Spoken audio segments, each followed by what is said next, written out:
Hello friends. आज हम start कर रहे हैं बायोलॉजी का चैप्टर नंबर 1, फ्लावरिंग प्लांट्स में सेक्सुअल रिप्रोडक्शन। इसमें सबसे पहले स्ट्रक्चर पे आते हैं। जो स्ट्रक्चर दे रखा है फ्लावर का, ये फ्लावर का स्ट्रक्चर है। पहले इसकी नेमिंग देख लेते हैं। ये एंथर है, ये फिलामेंट है।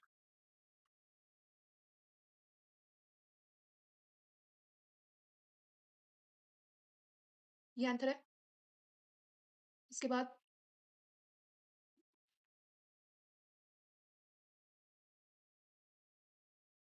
नेमिंग देख लेते हैं। सबसे पहले स्टेमन। स्टेमन क्या है? It is male reproductive part. कौन सा? ये वाला। ये मेल रिप्रोडक्टिव पार्ट है। इसको भी टू पार्ट्स में डिवाइड किया है। वन है एंथर, दूसरा है फिलामेंट। ये है एंथर, ये है फिलामेंट। फिलामेंट क्या है? अगर फिलामेंट के बारे में पूछे तो क्या लिखेंगे? Male reproductive part, long cylindrical and stalk like structure, sporangium, इसमें स्पोर्स बनते हैं। यह है फिलामेंट। उसके बाद बारी आती है एंथर की। एंथर के बारे में क्या लिखेंगे? It is bilobe dioecious structure bear four microsporangia when young and gets converted into two microsporangia.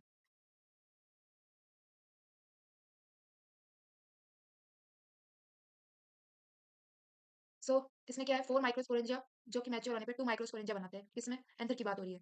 Anther कौन सा है? ये स्ट्रक्चर। इसको अगर हम खोल के लिखें तो ये है एंथर। ये आगे से दो दिखाई दे रहे हैं बट पीछे भी दो है, तो ये कुल मिला के चार स्ट्रक्चर है जिसको एंथर बोला है। तो इसमें दिया it is a bilobe dithecous. Bilobe means दो लोब दिखाई दे रहे हैं। Bilobe dithecous structure bear four microsporangia जो कि मैच्योरिटी पे टू माइक्रोस्पोरेंजिया में कन्वर्ट होते हैं। वो प्रोसेस भी हम पढ़ेंगे, बट पहले देख लेते हैं पार्ट्स। ये एंथर है, ये फिलामेंट है। ये कुल मिला के दोनों मेल रिप्रोडक्टिव पार्ट कहलाते हैं। अब हम पढ़ेंगे माइक्रोस्पोरेंजिया के बारे में।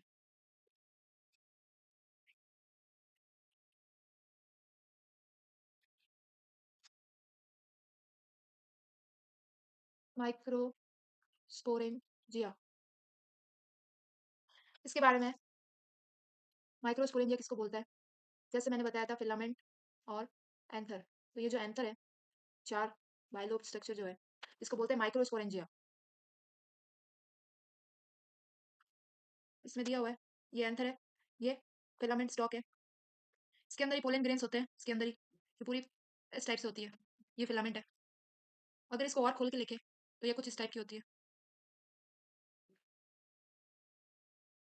ये स्ट्रक्चर है और आपको यही ड्रॉ करना है वहाँ पे।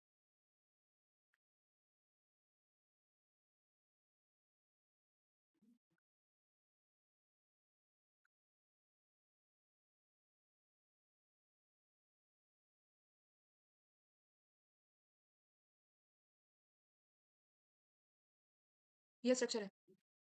सी इसमें सबसे बाहर वाली माइक्रोस्पोरेंजिया की बात हो रही है। पहले हमने पढ़ा था स्टेमन, मेल रिप्रोडक्टिव पार्ट, उसमें था फिलामेंट और एंथर। ये सिलेंड्रिकल स्टॉक लाइक स्ट्रक्चर थी, उसको फिलामेंट बोला था। इसको बोला था एंथर। एंथर में फोर माइक्रोस्पोरेंजिया होते हैं। उनका स्ट्रक्चर पढ़ रहे हैं, उनको अगर खोल के लिखे तो बाहर वाली लेयर को बोलते हैं एपिडर्मिस। ये आपको एक्सप्लेन करना है अगर क्वेश्चन आए तो। जस्ट अंदर वाली लेयर को बोलेंगे एंडोहीशियम, बीच वाली लेयर को मिडल लेयर, और इसके अंदर माइक्रोस्पोर मदर सेल्स। ये है माइक्रोस्पोर मदर सेल। जिससे माइक्रोस्पोर बनते हैं वो है माइक्रोस्पोर मदर सेल। और सबसे अंदर जो है ये है टैपेटम। इस पे एक मार्क्स का क्वेश्चन बन सकता है बोर्ड्स में, इंपॉर्टेंट है। टैपेटम पे तो कितनी लेयर्स होगी? Epidermis, endothecium, middle layer, microspore mother cell present है फिर, और सबसे अंदर वाली लेयर टैपेटम। अब इनके बारे में देख लेते हैं थोड़ा, जो लैंग्वेज लिखेंगे हम। सबसे पहले microsporangia, the anther is surrounded by four layers. ये लिखेंगे फोर लेयर्स, नाम लिखेंगे उनका। फ्रॉम आउटसाइड टू इनसाइड क्या है? Outermost single layer is epidermis, then second layer cells are thickened, thickened होती है, थोड़ी मोटी होती है एज कम्पेयर टू एपिडर्मिस, उसको बोलते हैं एंडोथीशियम। उसके बाद लिखेंगे third layer is called middle layer which is made up of 2 to 3 layer of cell, जो कि 2 से 3 लेयर बनाती है सेल की। Tapetum is inner most layer, फिर लिखेंगे टैपेटम के बारे में, सबसे अंदर वाली लेयर है इनर मोस्ट लेयर, और इसका फंक्शन क्या होता है, नरिशमेंट, नरिशमेंट प्रोवाइड करती है किसको, माइक्रोस्पोर मदर सेल को, एमएमसी को, और ये डिप्लॉइड होती है, बायोन्यूक्लिएटेड और मल्टीन्यूक्लिएटेड भी होती है टैपेटम। तो first 3 layers are protective in function, function के बारे में एपिडर्मिस, एंडोथीशियम और मिडल लेयर, ये सारी क्या है, प्रोटेक्टिव इन नेचर है। और टैपेटम जो है provide nourishment to microspore mother cell और the male gamete as well as the cell is also act as pollen mother cell, microspore mother cell या फिर पोलन मदर सेल भी बोलते हैं इसको। ये था बेसिक मेल रिप्रोडक्टिव पार्ट के बारे में। अब हम पढ़ेंगे माइक्रोस्पोरोजेनेसिस कैसे होता है, मेल गैमेट्स कैसे, पोलन ग्रेन्स कैसे बनते हैं।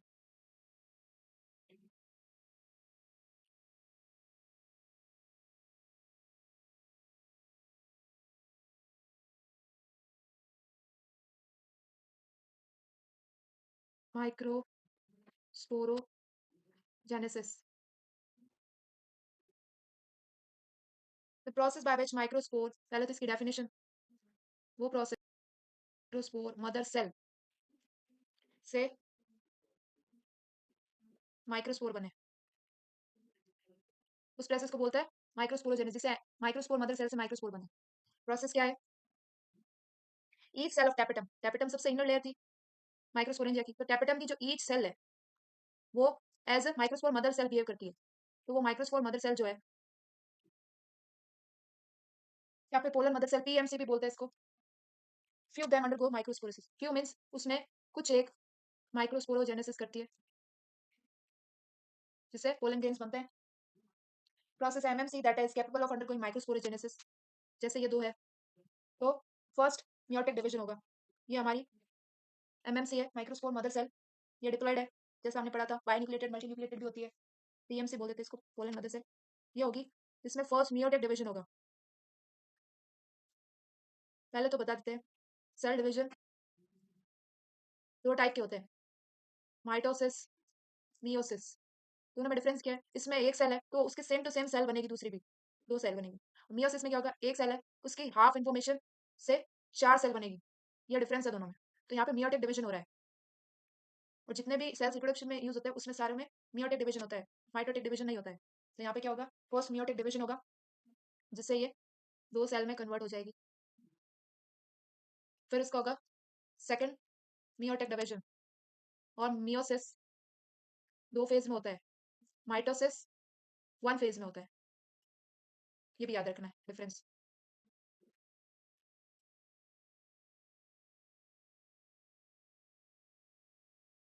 फिर इसमें बनेगी 4 सेल्स, 1 2 3 4, ये बन गया 4 माइक्रोस्पोर, इसको वो क्या बोलेंगे स्ट्रक्चर को, microspore टेट्राएड, टेट्राएड means 4।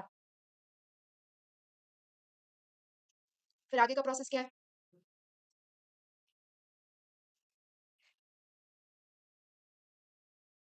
Conversion of microspore into pollen grain. अब ये जो 4 माइक्रोस्पोर बने हैं इनको पोलन ग्रेन में कैसे कन्वर्ट करेंगे, each microspore after getting separate from tetrad, चारों सेपरेट हो जाएंगे, ये जो स्ट्रक्चर है, एंड सराउंडेड बाय 2 लेयर, और हर एक 2 लेयर से सराउंडेड हो जाएगा, एक तो है एक्साइन, एक है intine, 2 layer. The exine is made up of, exine के बारे में, ये किससे बनी है, स्पोरोपोलेनिन, और थिक है एंड हार्ड है, whereas intine is soft, soft layer है and made up of cellulose और पैक्टिन। एक्साइन और इंटाइन में 2 लेयर बन जाएगी, इसके बाद माइक्रोस्पोर के बाद जो 4 माइक्रोस्पोर बने थे पीएमसी से, फर्स्ट माइटो डिवीजन में 2 बने थे, सेकंड माइटो डिवीजन में 4 बने थे, फिर चारों अलग होकर एक्साइन और इंटाइन 2 लेयर बनाते हैं, बाहर वाली लेयर स्पोरोपोलेनिन की बनी होती है, अंदर वाली लेयर सेल्यूलोज और पैक्टिन की, बाहर वाली लेयर थिक और हार्ड होती है, अंदर वाली सॉफ्ट होती है। At the same time the nucleus of microspore undergo unequal mitotic division, इसका जो न्यूक्लियस है वो माइटोटिक डिवीजन करता है, वो भी unequal. Form a cell structure that is the smaller cell is known as generative cell, floats in the cytoplasm of large cell known as vegetative cell. ये structure है, ये माइटोटिक डिवीजन हुआ, दो cell बन गए, एक छोटी और एक बड़ी। छोटी वाली सेल को बोलेंगे जनरेटिव सेल और बड़ी वाली सेल को vegetative cell.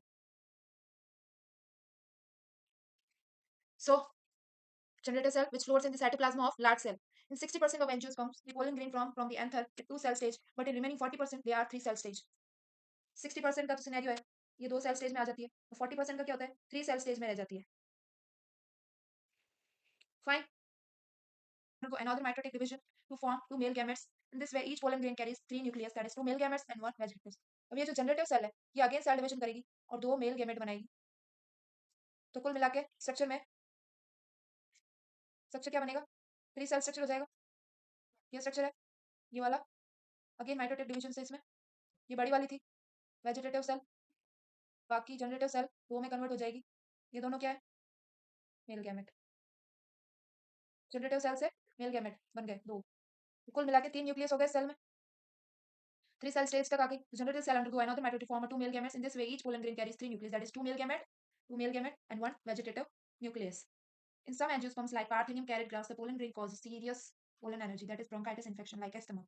These plants came to India as condiment. Pollen grain are rich in nutrients and their consumption increases performance of athlete and race. ये भी बहुत इंपॉर्टेंट पॉइंट है, ये भी उतार लेते हैं। प्रोसेस सबको समझ में आ गया, शॉर्ट में लिखेंगे प्रोसेस, और उसके बाद पोलन ग्रेन का यूज देखेंगे। Uses see pollen grain use in performance of athletes and race horses. क्यों? Because of high nutrients, pollen grains में हाई न्यूट्रिएंट्स प्रेजेंट होते हैं, that's why the viability of pollen grain is highly variable and depend upon temperature and humidity. Some extent pollen grains store at nuclear nitrogen and are used pollen magazine crop breeding program. Pollen grain high temperature में भी stored होता है, क्यों? क्योंकि उसमें enzyme present होती है जो कि उसको प्रोटेक्ट करती है बाहरी इन्वायरमेंट। इसका क्वेश्चन आता है पोलन ग्रेन के, ये आपको याद रखना है, पोलन ग्रेन का और एक्साइन का भी, exine and intine. So friends, ये तो था प्रोसेस माइक्रोस्पोरोजेनेसिस और male reproductive part in flower में। नेक्स्ट वीडियो में हम पढ़ेंगे pistil, polar pistil and function of jump and more about this chapter. So thank you for watching. Do like and subscribe.